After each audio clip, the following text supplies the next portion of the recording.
Buenas tardes a todos. Vamos entonces el día de hoy. Vamos a hablar acerca de lo que es la anatomía del muslo y la rodilla. Bueno, vamos a entonces hablar acerca de lo que es el conducto crural, conducto de Hunter, vaina de los vasos femorales. Esta es una de las clases. Yo siempre he dicho que casi todos estos músculos, no sé por qué, pero se me quedaron muy grabados desde Morpho 2, de cuando yo lo vi en Morpho 2. Pero esta parte que les voy a hablar, esta es una parte de la que tuve que ponerme a estudiarlo bien cuando, cuando ya graduado, cuando ya estaba en el posgrado, porque este, no me había quedado grabado, de hecho no lo había entendido. Y bueno, me puse a estudiarlo, estudié por el testí, y bueno, ahí fue que entendí, entonces, de hecho, dándole clase a los estudiantes de Morpho 2, entonces bueno, tenía que pulirme para eso. Entonces, bueno, miren, esto es el hueso coxal, ¿verdad? Tenemos de frente a lo que es el acetábulo. Esto es como si tuviéramos una persona acostada, ¿verdad? Y nosotros estamos, como decir, en la rodilla, y desde la rodilla estamos viendo hacia arriba, hacia la cadera. Y entonces vemos, ¿verdad? El borde anterior del hueso coxal, lo vimos en la clase hace dos clases, y vemos el ligamento iliopectíneo, o comúnmente, más lo vamos a llamar el día de hoy, ligamento inguinal. Ligamento inguinal que está insertado desde eh, la espina ilíaca antero superior hasta el cuerpo del pubis, hasta el tubérculo del pubis. Entonces, aquí tomé un poquito aquí de Coscarelli, que entonces el ligamento inguinal, partiendo desde la espina ilíaca superior hasta el cuerpo del pubis, va a formar un agujero, que es este que tenemos aquí. Va a formar un agujero que por donde pasan muchas estructuras, que las vamos a ver el día de hoy, las vamos a ir viendo. Entonces, a este, a este agujero, a este agujero, tienen varios nombres, como es arcada femoral, arcada crural, o como normalmente lo llamamos en la universidad, arco crural.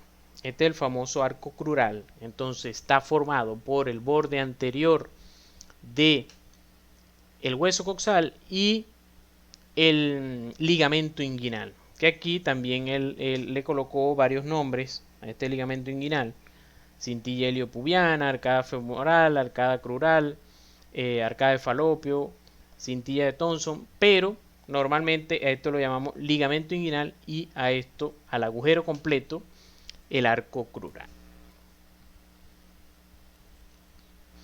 Entonces, hay una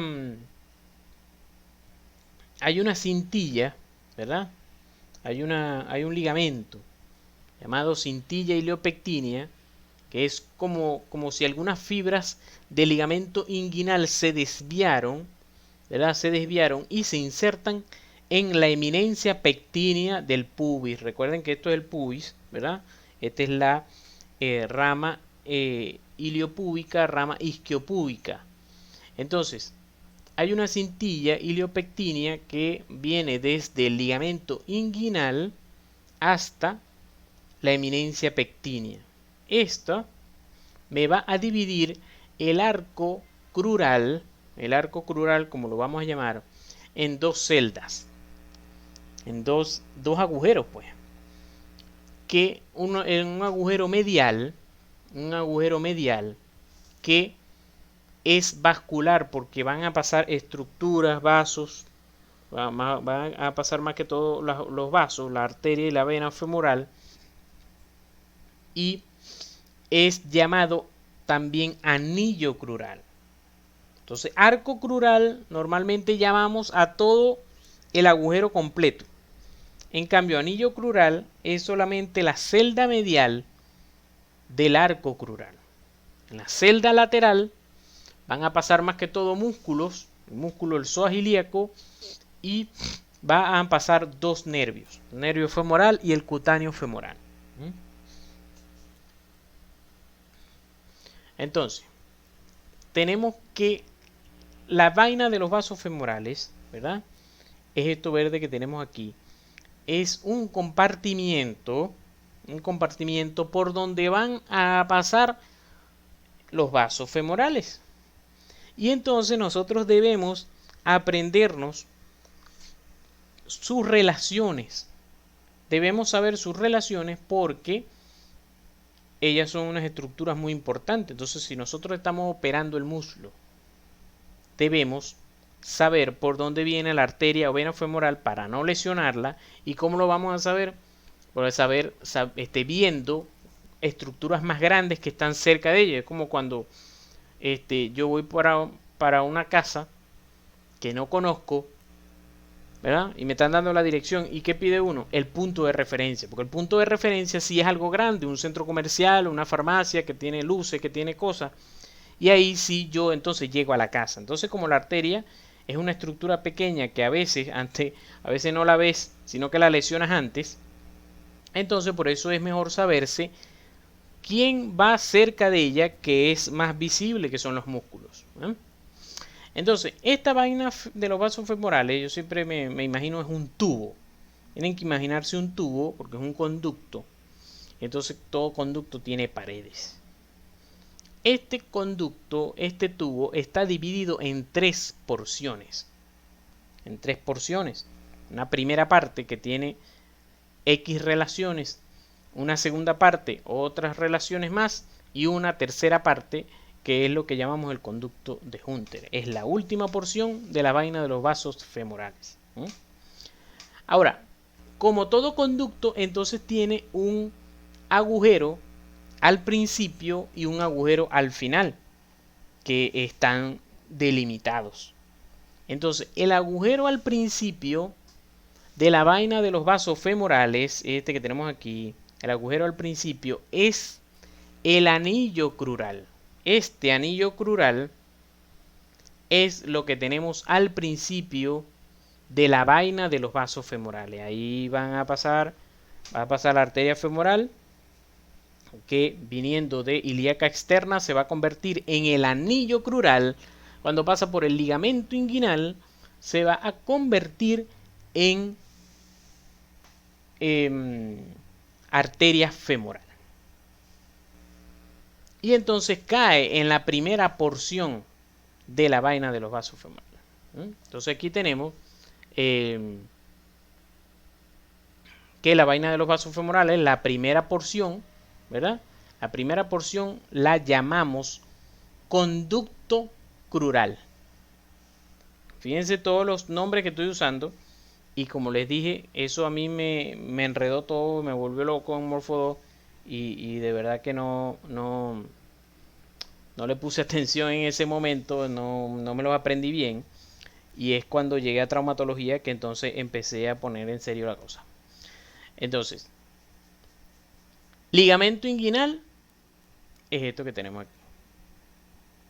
El arco crural es el ligamento, un agujero que se forma entre el ligamento y el borde anterior del hueso coxal. Este arco crural se divide en dos celdas, en una celda medial que se llama anillo crural, y una celda lateral, que como tal no tiene un nombre definido. La vaina de los vasos femorales tiene tres porciones, y la primera porción es lo que llamamos conducto crural. Segunda porción no tiene nombre y la tercera porción se llama conducto de Hunter. Entonces aquí está que la vaina de los vasos femorales comienza con el anillo crural y tiene hacia lateral la cintilla heliopectínea, hacia posterior la cresta pectínea y hacia anterior el ligamento inguinal. ¿Con qué se come eso? Vamos para allá. Entonces, estos son los límites del anillo crural. Los límites del anillo crural.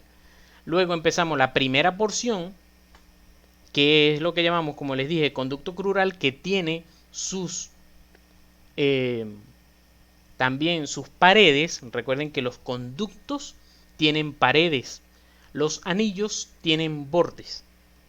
Después la segunda parte, ¿verdad? Y por último el conducto adjunto. Entonces vamos a ir viendo la primera partecita, ¿verdad? Que es el anillo, la entrada.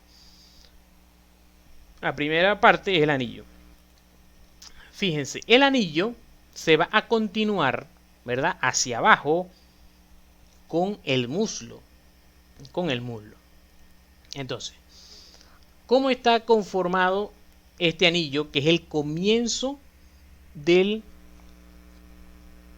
la vaina de los vasos femorales?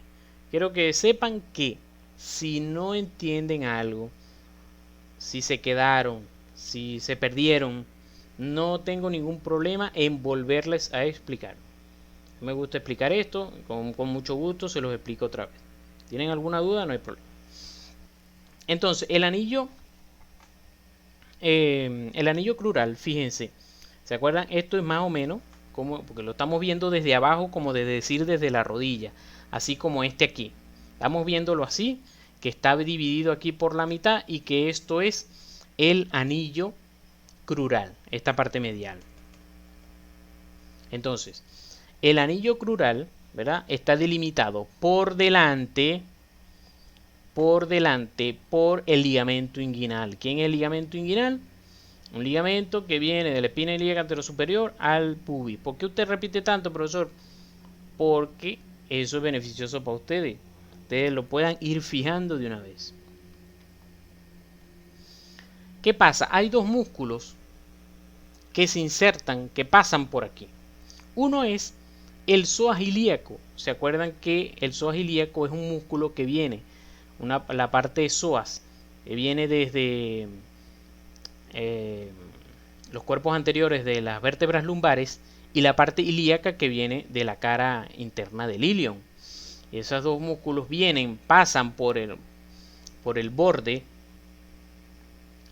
anterior del hueso coxal y se inserta en el trocánter menor. Entonces, este músculo es el psoas ilíaco que está pasando por aquí y que va a formar parte de la celda externa. Junto con él van a pasar estos dos nervios que vimos que son parte del plexo lumbar, que lo vamos a repasar un momentico más adelante, que es el nervio femoral, ¿verdad? Y el nervio cutáneo femoral lateral, que se acuerdan que les dije que se tiende a lesionar un poco, a tocar un poco cuando tomamos, en traumatología, tomamos injerto de cresta ilíaca y este señor va por ahí y entonces siempre se le toca y entonces al paciente le duele mucho. Entonces, ¿se acuerdan que la cintilla heliopectínea que les dije que viene desde el ligamento inguinal hasta y se inserta en el pubis? Y se inserta en la eminencia pectínea del pubis. Igualmente, ¿se acuerdan? Ya acabamos de ver el músculo pectíneo que parte de aquí de la rama iliopúbica. ¿Se acuerdan? De la rama iliopúbica. Entonces, encima de él lo va a tapizar desde la cintilla iliopectínea hasta el tubérculo del pubis, este ligamento que se llama ligamento de Cooper. Entonces, si ustedes se dan cuenta, ¿verdad? Encima, el anillo crural va a estar delimitado por delante por el ligamento inguinal. Hacia lateral, la cintilla iliopectínea. Y hacia posterior, el ligamento de Cooper. Pero fíjense que estos dos ligamentos están encima de dos músculos. Es decir, está dividiendo el anillo crural, está separando el anillo crural de el psoas ilíaco, la cintilla iliopectínea. Y el ligamento de Cooper separa al músculo pectíneo de el anillo crural. Eso lo tienen que tomar en cuenta para cuando veamos la primera porción de la vaina de los vasos femorales, que es el conducto crural. Entonces, repetimos. Anillo crural está delimitado, es un triángulo que está delimitado hacia adelante por el ligamento inguinal, hacia lateral por la cintilla iliopectínea que me está dividiendo el arco crural en dos, y hacia posterior por el ligamento de Cooper que tapiza la rama iliopúbica.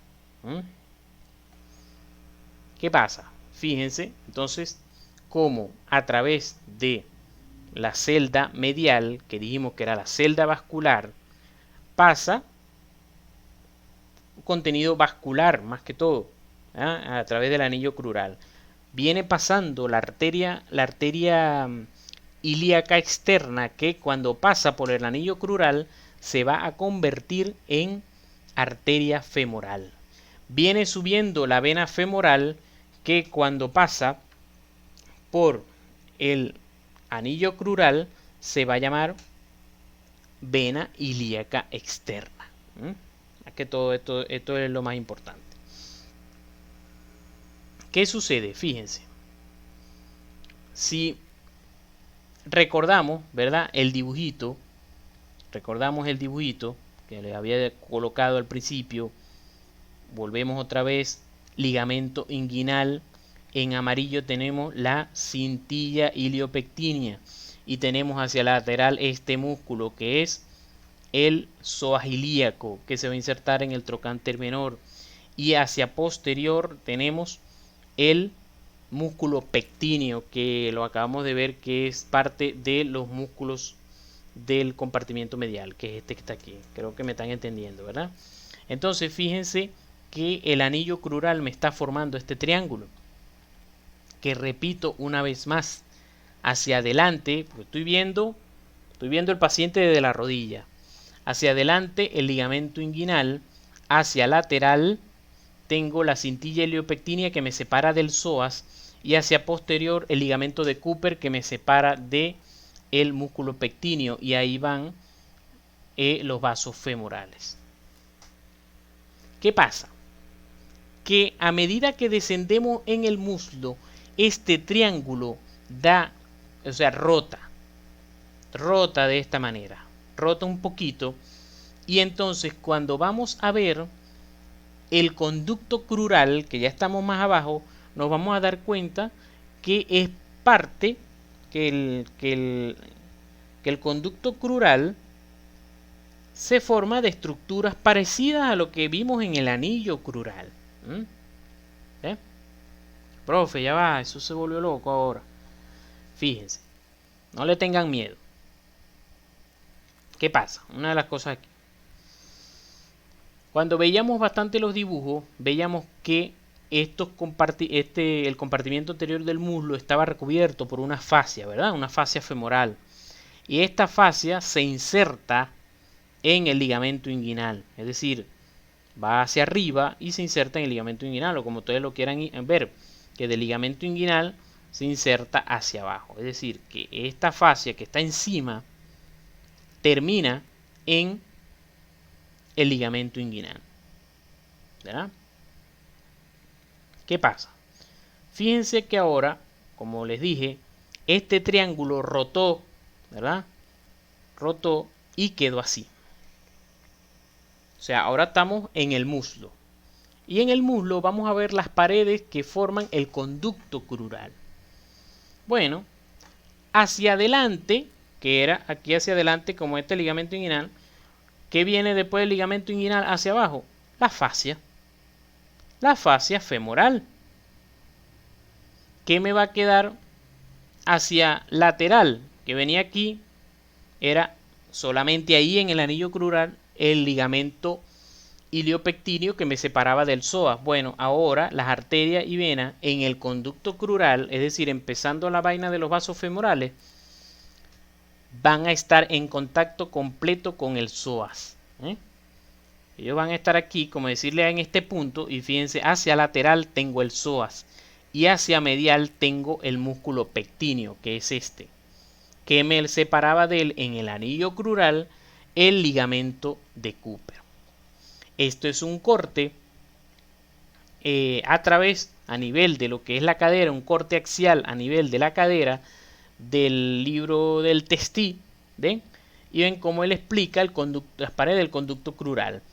Este es este triángulo que hacia adelante entonces tengo la fascia femoral, hacia lateral el psoas ilíaco, que fíjense que se está insertando en el trocánter menor, y hacia medial el pectíneo. Algunos libros le van a decir que esto es entonces anterior la fascia, póstero lateral el psoas ilíaco y póstero medial el pectíneo. Entonces ya tenemos los bordes del anillo crural y las paredes del conducto crural, que están íntimamente relacionadas. Entonces, resulta que aquí hay una estructura también de punto de referencia que se llama triángulo de Scarpa, que es un sitio donde la arteria femoral es bastante superficial. Entonces, si tú estás haciendo un procedimiento por aquí, señor, te tienes que saber el triángulo de Scarpa, porque si no te la vas a llevar. De hecho, en este principio, pues en el conducto en el conducto crural, ella es palpable y tú puedes tomar pulso. Es tan palpable porque solamente tiene encima de ella piel, tejido celular subcutáneo y la fascia femoral. Entonces el triángulo de Scarpa es un punto de referencia, ¿verdad?, de las vainas de los vasos femorales, para tú hallarla, que está delimitado por arriba por el ligamento inguinal, hacia lateral por el sartorio, y hacia medial el aductor largo, o el recto medial. Eso sí, ustedes van a hallar controversia en cuanto a eso en los libros de anatomía. Ustedes tienen que, tomar uno de los dos, que se aprendan más fácil. El aductor largo o el gracilis, que es el recto medial. Yo siempre me lo aprendí como el recto medial. Recto medial a nivel medial del triángulo de Scarpa, hacia lateral el sartorio y hacia superior el ligamento inguinal. Aquí lo tenemos del lado izquierdo. Ligamento inguinal, sartorio hacia lateral, medial el aductor largo. Fíjense aquí. Entonces, ¿cuáles son los límites de ese conducto crural? Es decir, ya sabemos que él comienza aquí en el ligamento inguinal. ¿Dónde termina? ¿Dónde termina el conducto crural? Es bastante corto. Él termina donde esta vena, no la vena Quaker, donde esta vena que viene subiendo, que se llama safena mayor, esta safena mayor, que es superficial, desemboca en un callado, desemboca en la vena femoral. Ella es superficial, se hace profunda en un agujerito aquí y desemboca en la vena femoral. Entonces, el conducto crural se extiende desde el anillo crural hasta el sitio en que desemboca la safena mayor en la femoral. Son 5 centímetros escasamente. Por eso coloqué aquí la línea bastante arriba. Luego viene una segunda porción, que la ven aquí, que no tiene nombre, una segunda porción de la vaina de los vasos femorales que no tiene nombre, que iría desde donde desemboca la vena, la safena mayor en la femoral, hasta el sitio donde se entrecruza el músculo sartorio y el aductor largo. Hasta el sitio donde se entrecruza el sartorio y el aductor largo. A partir de ese sitio comienza lo que se llama el conducto de Hunter, que es la última porción de la vaina de los vasos femorales. la vaina de los vasos femorales, aquí entonces tenemos que hacia lateral tenemos el vasto medial, hacia medial el aductor mayor, al piso el aductor largo, el techo una aponeurosis entre el vasto medial y el aductor mayor. Se los digo así, quedan bailando como un trompo. Ya entonces vamos a ver esa explicación para eso. Y la vaina de los vasos femorales, para que no se nos vaya a olvidar, termina en lo que ya les dije cuando vimos el compartimiento medial del muslo, en el hiato de los aductores o en el anillo del tercer aductor, donde la arteria femoral superficial se va a convertir en la arteria poplitea cuando pasa por ahí. Entonces vamos a ir viendo poquito a poco las paredes del conducto de Hunter. Busqué ¿cómo se llama? Esta representación en 3D, ¿no? Del muslo, y fui pintando los musculitos y lo fui, entre comillas, disecando para que lo pudiéramos ir viendo. Fijémonos, este es el cuádriceps, ¿verdad? Vasto lateral, recto anterior, vasto medial, siempre va a estar en azul el vasto medial. Tenemos al sartorio y tenemos aquí al aductor largo en verde. Más acá sería el recto medial, ¿sí? el gracilis. Entonces, esto estaba completamente de frente. Ahora, ¿yo qué hice? Me fui como que si me voy a ver desde la rodilla. Voy a ver una vista hacia superior y hacia lateral. Me coloqué como más acá, más abajo, ¿verdad? Y entonces aquí vemos todos los músculos con sus porciones. Entonces, retiré el sartorio. Retiré el sartorio y entonces veo a la arteria femoral. ¿Ves?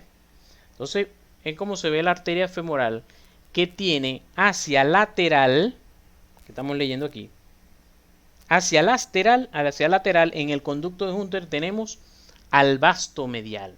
Hacia lateral al vasto medial. Lo que pasa es que hay veces que uno se enreda. Porque hacia lateral debería ser algo lateral, pero no. Hacia lateral es el vasto medial. ¿Ya no? ¿Qué también vemos? Vemos el piso. El piso es el aductor largo que está en verdecito. El piso por donde ella va a discurrir. El piso del aductor largo. Y hacia medial, este amarillito que tenemos aquí, que es el aductor mayor. Hacia medial, el aductor mayor. ¿Ven? Entonces, hacia lateral, el vasto medial. Piso, aductor largo. Y hacia medial, el aductor mayor. Ustedes dirán, profesor, pero ¿cómo el aductor mayor va a ser la pared medial si él está más profundo, está por detrás del aductor largo? Bueno, recuerden que el aductor largo llega un momento en que él se termina.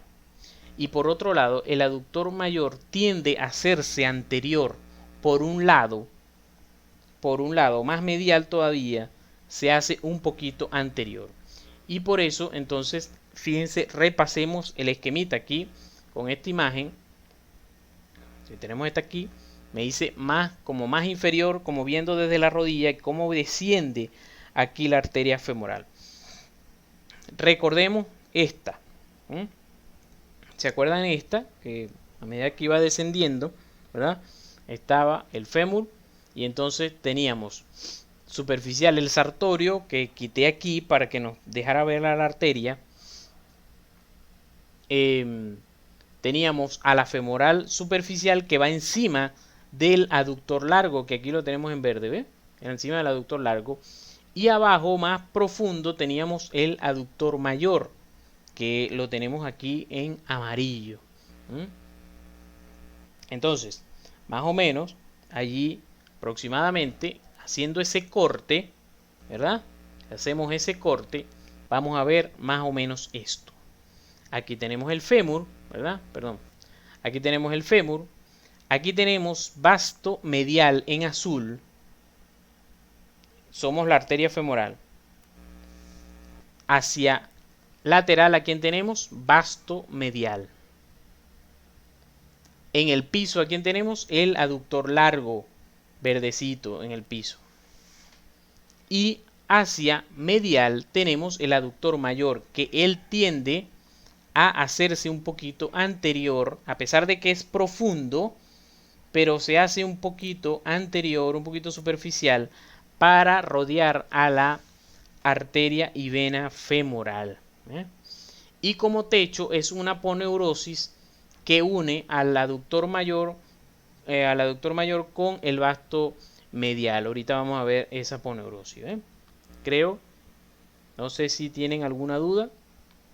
Como les dije, aquí está el hiato de los aductores, anillo de tercer aductor, que se está insertando, el tendón del aductor mayor se está insertando en el tubérculo de Yerdi, y entonces cuando esta arteria pasa por aquí, ya deja de llamarse femoral y se va a llamar ahora poplitea. Si tienen alguna duda me avisan, vuelvo a explicar. Pero ahí están las paredes. Vamos avanzando y vamos a ver otra vez. Fíjense, entonces, anillo crural, conducto crural, segunda porción que no le tenemos nombre, y tercera porción que es el conducto de Hunter, que hacia lateral, vasto medial, en el piso, aductor largo, en el hacia medial, el aductor mayor, y por encima esta aponeurosis. Esta aponeurosis que está cortadita aquí, que me está uniendo el aductor mayor con el vasto medial. Está cortadito aquí para que se vea la arteria femoral en el conducto de Hunter. Esta otra vez. Piso, aductor largo, lateral, aductor mayor, y aquí está insertándose en el tubérculo de Yerdi, hacia lateral el vasto medial, y en el techo la aponeurosis que los cubre.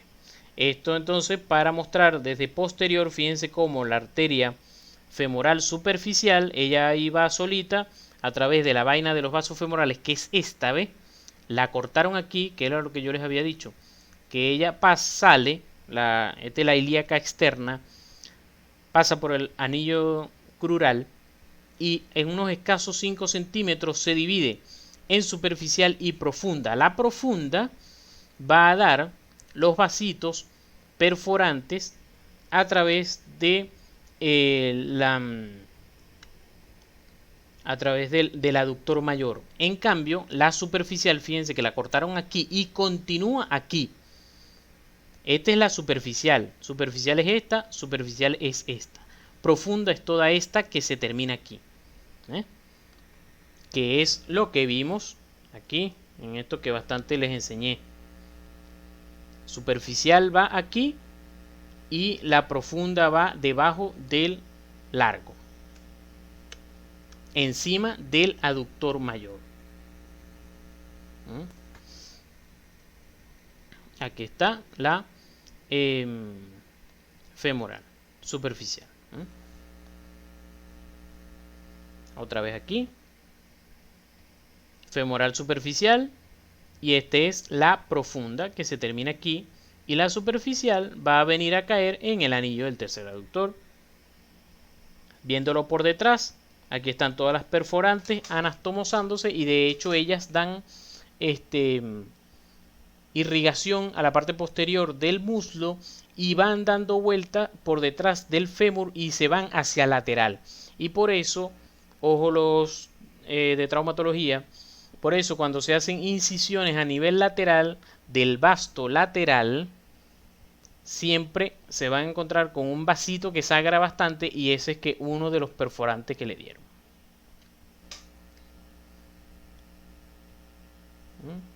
Aquí más o menos como se ve el cadáver.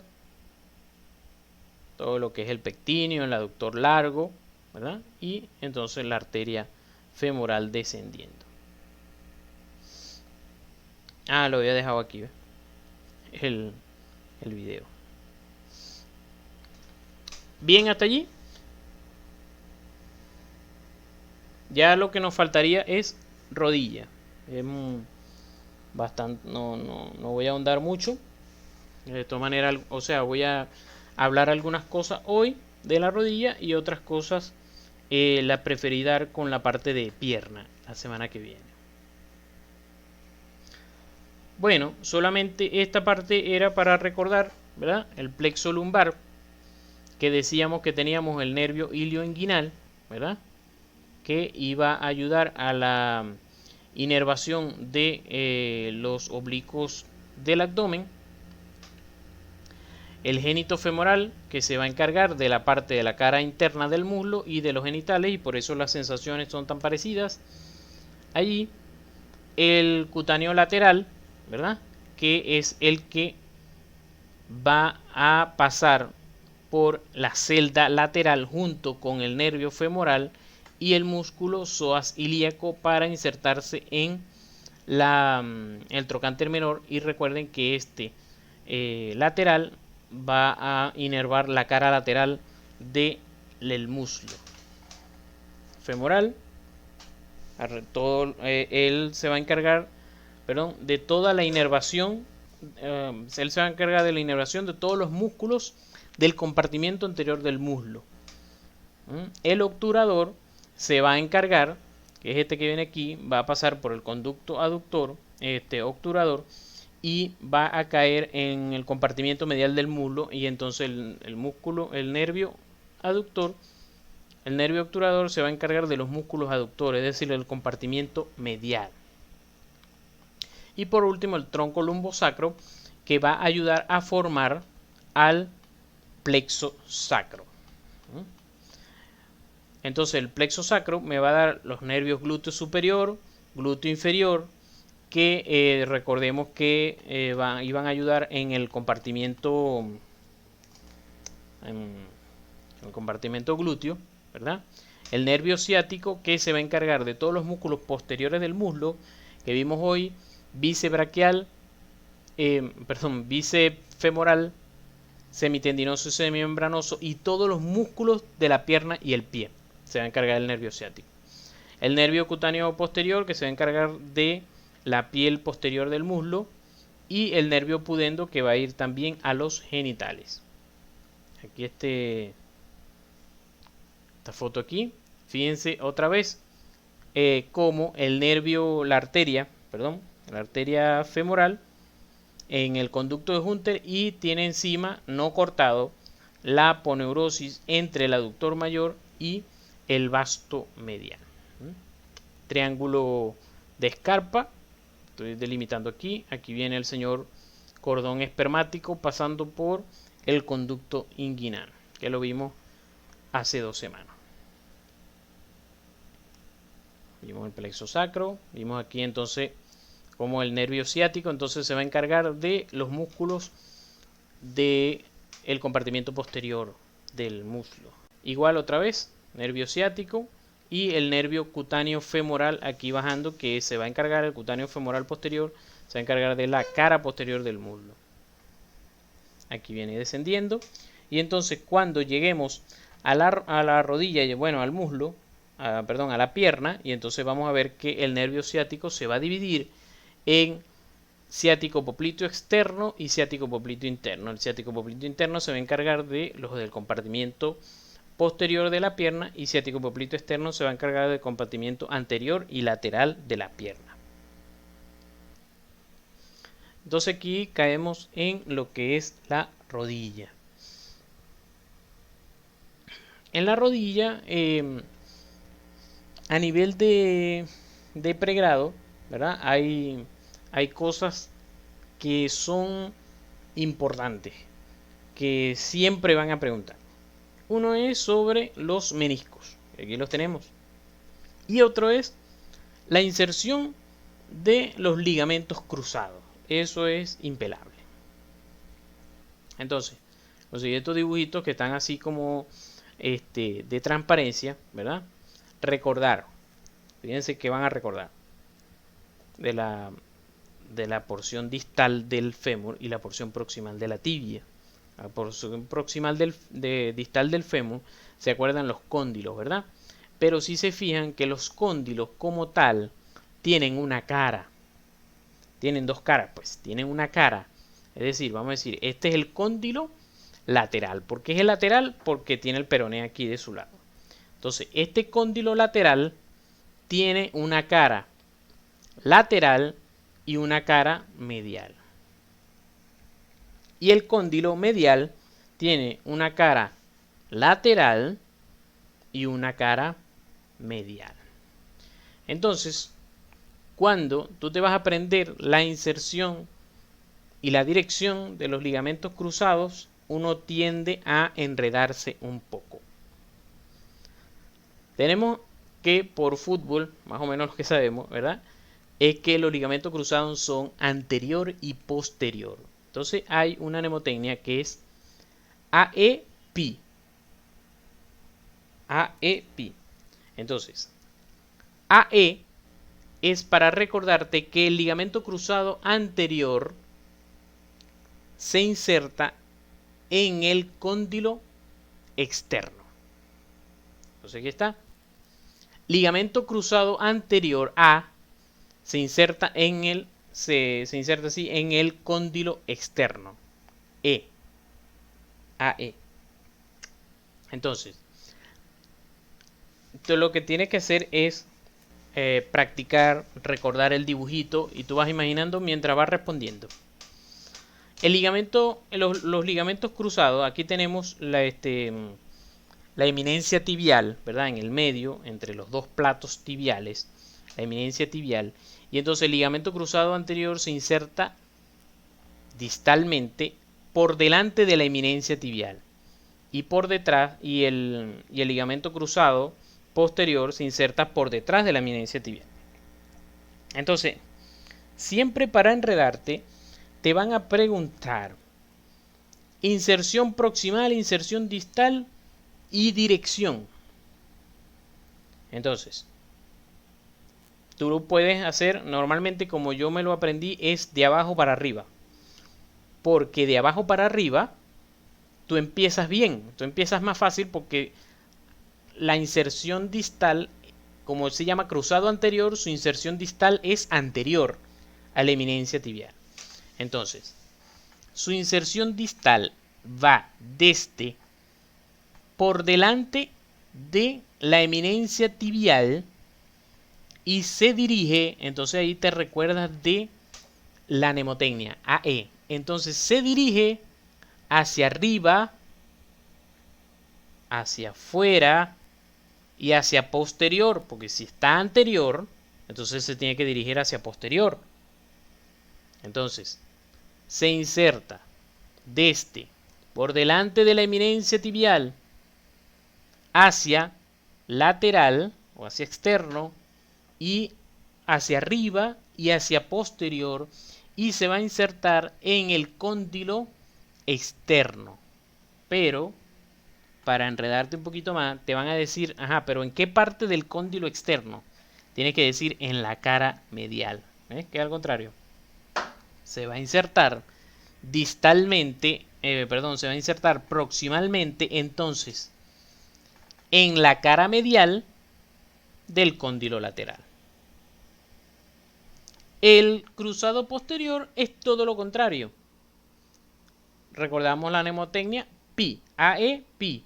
Entonces, el posterior se va a insertar en el cóndilo interno y se va a dirigir hacia adelante y hacia arriba.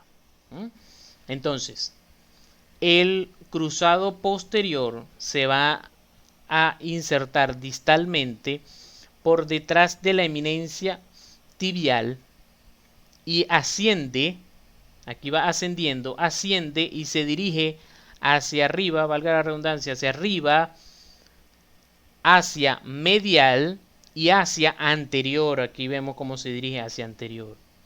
Y se va a insertar en la cara lateral del cóndilo medial. En la cara lateral del cóndilo medial. Eso es lo que siempre van a preguntar. Y tienes que saberlo. Lo otro es los meniscos, porque hay uno que tiene forma, los meniscos, antes que todo tienen que saber que los meniscos son cartílago, ¿verdad? Que va a ayudar a que los platillos tibiales se parezcan al cóndilo femoral para que haya congruencia articular. Porque como les dije, fíjense que el fémur, el cóndilo femoral es curvo, pero el platillo tibial es plano. Entonces, la función de los meniscos es que haya mayor congruencia articular entre ellos dos y por lo tanto no se te puede olvidar como parte de los estabilizadores estáticos de la rodilla, que también están los cruzados y también están los colaterales como en el codo. Recordemos que el codo, la rodilla es como el codo. De hecho esto, o sea, la rótula es como lo de decir el olecrano. Esto es como decir el cúbito y la rótula es como el olecrano. Lo único es que aquí esto sí se despegó y formó el ligamento rotuliano. En el caso del codo, esto está todo unido. Bueno, vamos a decir en vía embriológica. Embriología. Entonces, en cuanto a los meniscos, entonces los meniscos, ahorita lo vamos a ver en un videito, ellos, cuando tú flexionas, cuando tú extiendes la rodilla, ellos se dirigen hacia adelante. Se dirigen hacia adelante, exacto. En cambio, cuando tú flexionas la rodilla, mientras más la flexiones, ellos se van hacia atrás. Puede ocurrir que de repente tú haces un mal movimiento o haces una flexión, una extensión repentina y el cóndilo pellizca uno de los cuernos del menisco. Y entonces ahí es cuando puedes tener una lesión meniscal. No solamente allí, sino que hay veces también que haces un mal movimiento o en una caída o algo, que la tibia rota sobre su propio eje. Y al rotar sobre su propio eje, los cuernos, al anterior o el posterior, se pueden atrapar entre los cóndilos y entonces ocurre una lesión meniscal. Ahorita me estoy recordando de Acuña, jugador en las grandes ligas venezolano, y que se rompió los cruzados en una caída, fue a agarrar una pelota en el right field y cuando cayó mal y el fémur se fue hacia adelante, la tibia quedó frenada, el fémur se fue hacia adelante y se rompieron los ligamentos cruzados. No, gracias a Dios está operado y bueno, esperamos que regrese. Entonces, la siguiente pregunta que te van a hacer fijo en traumatología es en cuanto a los meniscos. Te van a decir, uno de ellos tiene forma de C y otro tiene forma de O. ¿Cuál es? Entonces, tú vas a decir, pero ahí yo veo que los dos son forma de C. Sí, pero uno es más cerrado que otro, pues. Es lo que se quiere decir. Los libros te lo dicen así. Que ustedes ven que está más cerradito es forma de O y este es forma de C. El problema es cómo nos lo aprendemos. ¿Cuál es C y cuál es O? Bueno, como yo me lo aprendí es porque el peso de nuestro cuerpo, el eje del peso de nuestro cuerpo pasa por el cóndilo medial. Pasa por el cóndilo medial. De hecho, las artrosis normalmente ocurren más en el compartimiento medial de la rodilla. Entonces, eso hace que el cóndilo medial descienda más que el cóndilo lateral. El cóndilo medial descienda más que el cóndilo lateral. Si lo ven aquí un poco más descendido. Caso contrario en su eje anteroposterior, es decir, que el cóndilo lateral está más dirigido hacia adelante que el cóndilo medial, ¿ven? Entonces, hacia adelante el cóndilo lateral es más prominente. En cambio, hacia abajo el cóndilo medial es más prominente porque por ahí pasa el peso del cuerpo. Eso hace que entonces va a impedir que uno de los dos O sea, eso va a hacer que uno de los dos meniscos se abra más que otro. Obviamente el que está más presionado por este menisco que desciende más va a tener forma de C porque está más abierto, porque está más presionado. Entonces por eso este es el medial, porque está más presionado y se abre. En cambio, el lateral es más cerrado porque este desciende menos. Gracias, Angélica. Sí, así. Entonces, la función de los cruzados también es la ayudan a hacer la estabilidad, obviamente, y hacer el tope en la extensión. Hacemos extensión que hace que la tibia no se vaya más hacia adelante. Los ligamentos cruzados, sobre todo el ligamento cruzado anterior. El ligamento cruzado posterior ayuda más en la estabilización, en la flexión.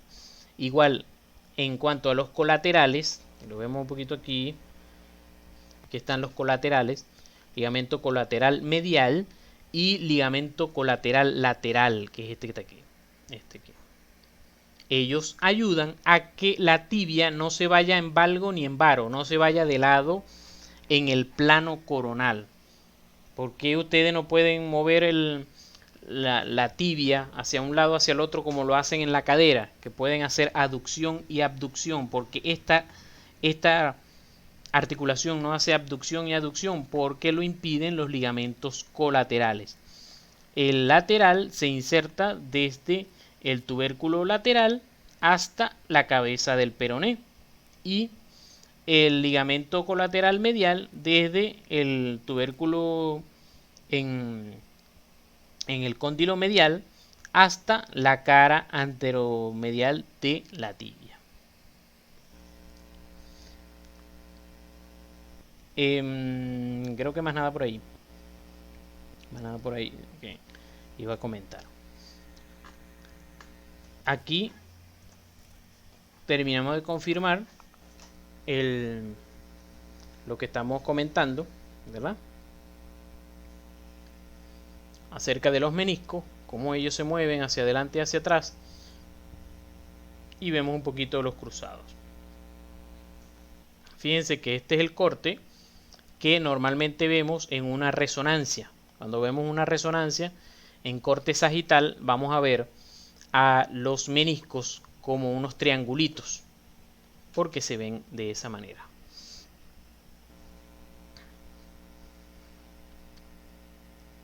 Fíjense cómo en flexión se mueve hacia atrás y en extensión se mueven hacia adelante. Igual en la rotación, cuando rotamos un poquito la tibia.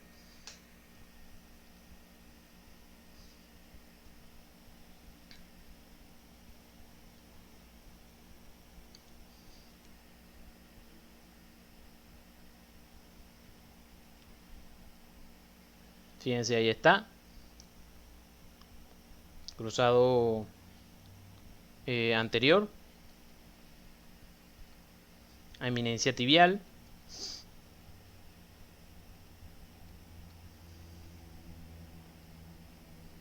Y el posterior o postero interno.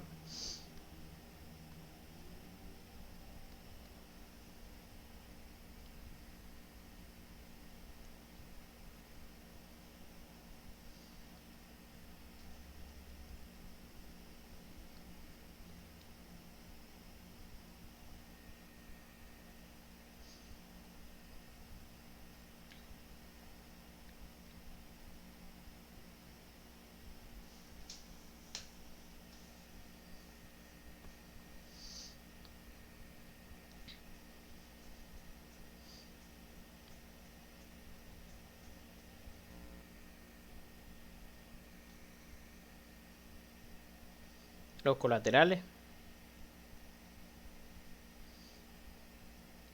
Colateral lateral porque está el peroné.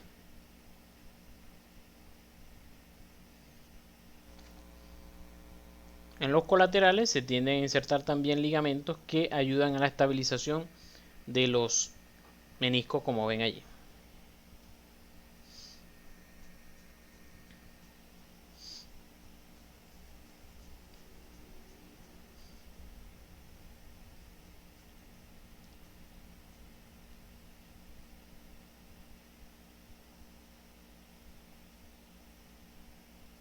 la cápsula articular, que también la habíamos visto en otro video,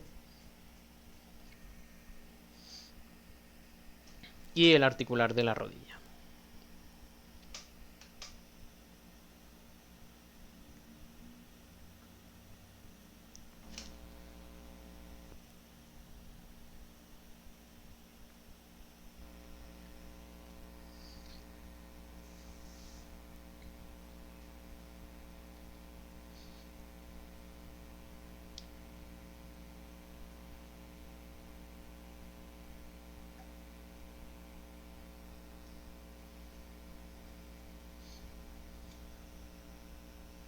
Bueno, aquí tenemos una rayos X de rodilla de un libro del Netter. Como aquí vemos la rótula con los cóndilos femorales, los platillos tibiales, las eminencias tibiales, el peroné y eso.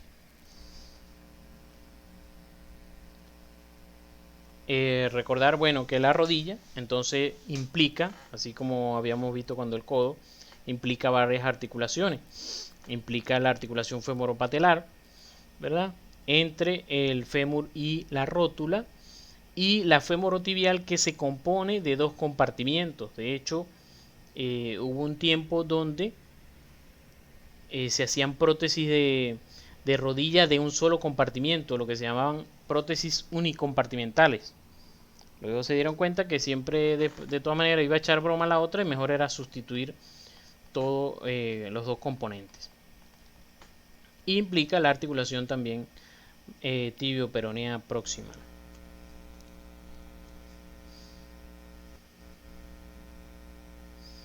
Aquí quise dejarles para los residentes de traumatología los estabilizadores de la rodilla, que tenía un compañero en una de las láminas de lujación de rodilla. Aquí están los ligamentos estáticos, los estabilizadores estáticos, lo que es la congruencia articular, que ya vimos que es bastante nula, bastante poca. No hay congruencia entre algo curvo y algo plano, ¿verdad? La cápsula articular, los meniscos, los colaterales, los cruzados, la banda iliotibial que va llegando lateralmente, ¿verdad? Y los retináculos, que son las inserciones desde en la rótula. Y los estabilizadores dinámicos, que son estos músculos, que varios vimos hoy, varios vamos a ver la semana que viene.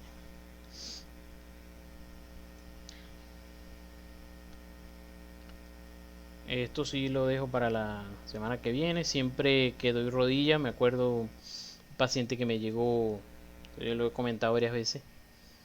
Bueno, creo que lo comenté en la clase de muslo, sí. Un paciente con doble rodilla flotante. Una rodilla flotante es una fractura ipsilateral bilateral, perdón, bueno, no, bilateral porque este paciente fue bilateral, pero una fractura ipsilateral tanto del fémur como de la tibia. Pero este paciente, que quedó aplastado entre estos dos carros, la tuvo bilateral, es decir, de los dos fémur y de las dos tibias. Esto cuando yo estaba de residente de primer año, 29 de marzo del 2014. Esto fue en los taques. Y bueno, así me llegó el paciente. Fracturas abiertas en todo, además de una lujación erecta del hombro, de la fémur y tibia derecha, y fémur y tibia izquierda. Se hizo lo que se pudo. En el caso del miembro inferior izquierdo se hizo una amputación. En el derecho fijamos, pero no teníamos el fijador, vamos a decir, el fijador ideal en ese momento, porque se debían colocar unas barras que quedaran cruzadas a través de la rodilla y que la rodilla quedara estable, pero no se pudo. Y bueno, la verdad es que el paciente sangró mucho tanto en el traslado como en la cirugía, y bueno, finalmente falleció después de haberse operado y todo. Falleció a las 12 de la noche. Él me llegó a mediodía, me acuerdo. Y bueno, es una fractura bipolar. Le colocamos, en ese momento no teníamos el sistema que debería ser. Bueno, colocamos un cerclaje. fractura tanto de rótula como de el cóndilo medial, fractura de meseta tibial, reconstrucción en 3D.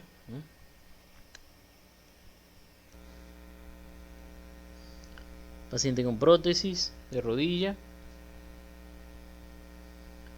Y bueno, aquí un poquito para recordar algo de la semiología de la rodilla, lo que es el valgo, aunque se pueden recordar un poquito lo que todavía les cuesta recordar lo que es el valgo y el varo.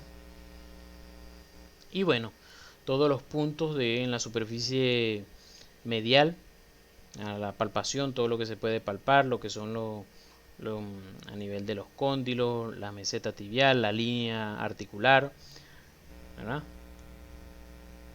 En la parte lateral, la cabeza del peroné, el cóndilo lateral del fémur. Hacia anterior podemos palpar el surco intercondilio. Nunca olvidar en cuanto a las partes blandas, la medición, ¿verdad?, de lo que es el miembro, si hay alguna diferencia, y que lo anotemos, siempre anotando qué distancia hay entre algún punto de referencia como de la rótula. Igual podemos palpar lo que son los mismos meniscos haciendo rotación y ver si el paciente presenta dolor. Y algo que muchas veces se nos olvida, pero es bastante frecuente, que los pacientes presenten bursitis de lo que es la pata de ganso. Buscar palpar a nivel medial en la cara anteromedial de la tibia.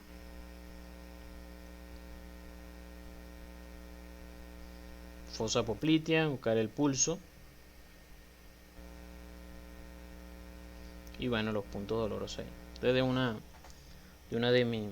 de los seminarios que me tocó cuando reúno, la manera como se evalúan los ligamentos cruzados con la maniobra de cajón, con el paciente con la rodilla flexionada. Básicamente nos sentamos en el pie para fijar el pie y entonces tratamos de mover la tibia hacia adelante y hacia atrás. No se debería mover si están bien los ligamentos cruzados.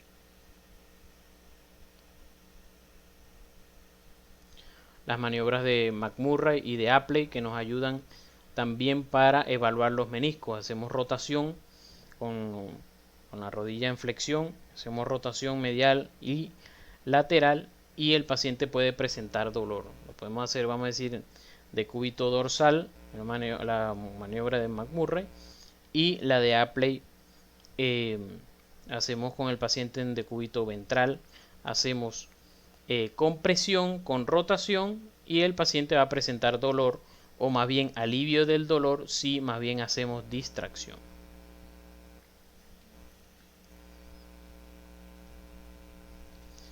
Y bueno, el día de mi graduación de médico con el doctor Millán, que fue parte de mis profesores de morfofisiología 2. Y bueno, para recordar que la persona que estaba crucificada, cuando estaban crucificados, ellos les costaba mucho respirar y debían siempre apoyarse en los pies para poder exhalar. Ellos podían meter aire, pero en la posición que tenían en los miembros superiores clavados les impedía expirar. Entonces,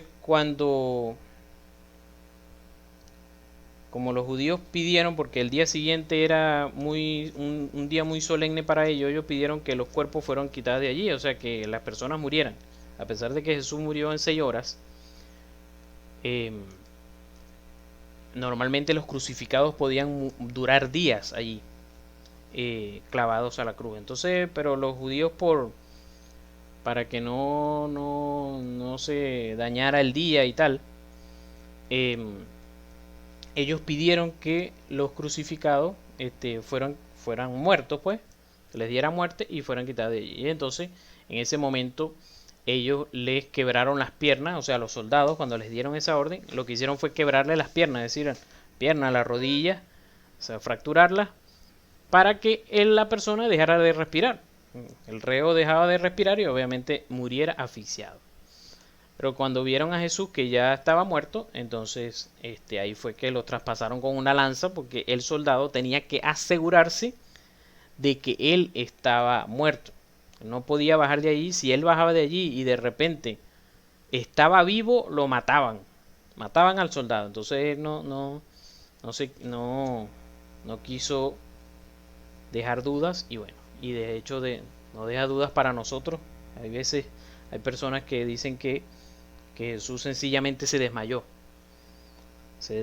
y tal. Si hay alguna duda de que por lo menos se desmayó, con esto no creo que haya sobrevivido porque los romanos, los soldados romanos, ellos estudiaban anatomía para matar, para saber dónde es que te iban a dar para matar. Entonces no creo que a este soldado se le haya escapado de eso.